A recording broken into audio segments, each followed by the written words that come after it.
एक फ्रेमवर्क भी तैयार करेगा। जन विश्वास अधिनियम 2023 में 180 से अधिक कानूनी प्रावधानों को गैर आपराधिक घोषित कर दिया गया था। हमारी सरकार अब विभिन्न कानूनों में 100 से अधिक प्रावधानों को गैर आपराधिक बनाने के लिए जन विश्वास विधेयक 2.0 लाएगी। अब मैं राजकोषीय नीति के बारे में बताना चाहूंगी।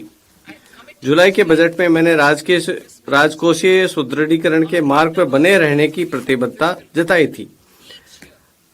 हम राजकोषीय घाटे को प्रत्येक वर्ष इस प्रकार से रखने का प्रयास करेंगे कि केंद्रीय सरकार का ऋण जीडीपी के प्रतिशत के रूप में गिरते क्रम में बना रहे।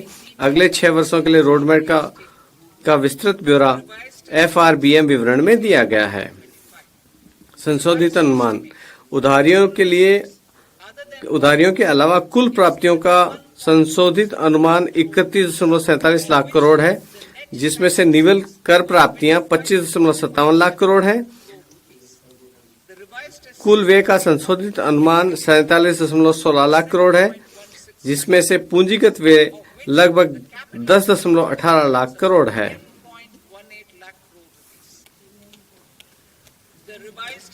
राजकोषीय घाटे का संशोधित अनुमान जीडीपी का 4.8% है।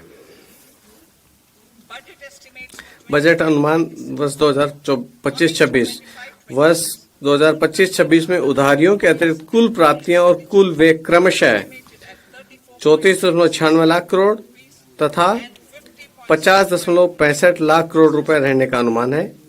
निवल कर प्राप्तियां 28.37 लाख करोड़ रहने का अनुमान है। राजकोषीय घाटा जीडीपी का 4.4% रहने का अनुमान है।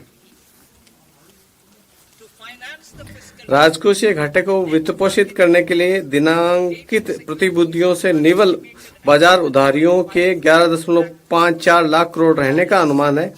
शेष वित्तपोषण लघु बचतों और अन्य स्रोतों से आने की संभावना है। सकल बाजार उधारियां 14.82 लाख करोड़ रहने का अनुमान है। अब मैं भाग 6 की ओर बढ़ती हूँ।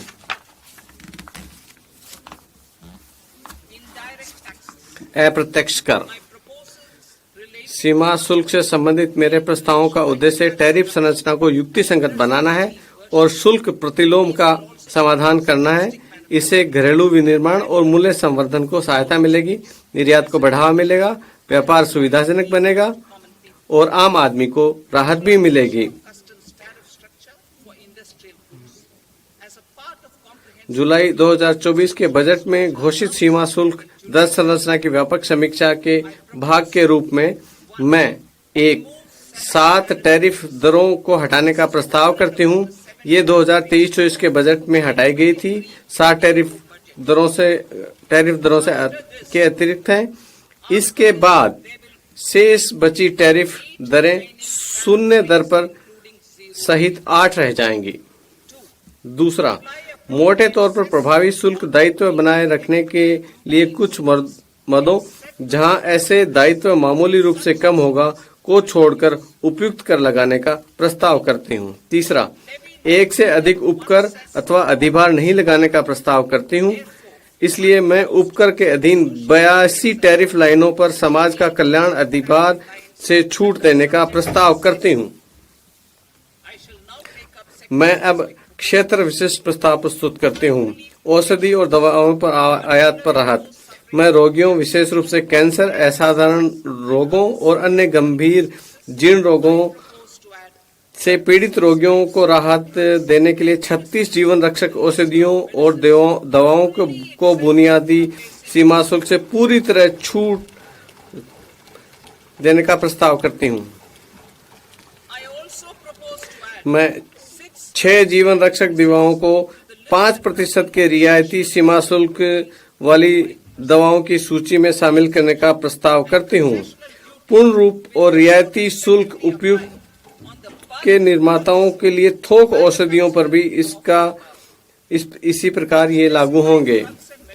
औषधियों कंपनियों द्वारा चलाए जाने वाले सहायता कार्यक्रमों के अंतर्गत विशिष्ट औषधियां और दवाएं बीसीडी से पूरी तरह छूट प्राप्त हैं, बशर्ते कि दवाओं की आपूर्ति रोगियों को निःशुल्क की जाए। मैं 13 नए रोगी सहायता कार्यक्रम के साथ साथ 37 अन्य दवाओं को इसमें शामिल करने का प्रस्ताव करती हूँ। घरेलू विनिर्माण और मूल्य वर्धन को सहायता। महत्वपूर्ण खनिज। जुलाई 2024 के बजट में मैंने 25 ऐसे महत्वपूर्ण खनिजों पर बीसीडी से पूरी तरह से छूट दी थी जो घरेलू तौर पर उपलब्ध नहीं है। मैंने 2 अन्य ऐसे खनिजों पर भी बीसीडी कम की थी ताकि विशेष रूप से एमएसएमई द्वारा उनकी प्रोसेसिंग को बड़ा प्रोत्साहन दिया जा सके। अब मैं कोबाल्ट पाउडर और लिथियम आयन बैटरी, पारा, जिंक और 12 अन्य महत्वपूर्ण खनिजों के अपशिष्ट एवं अवशिष्ट पर पूरी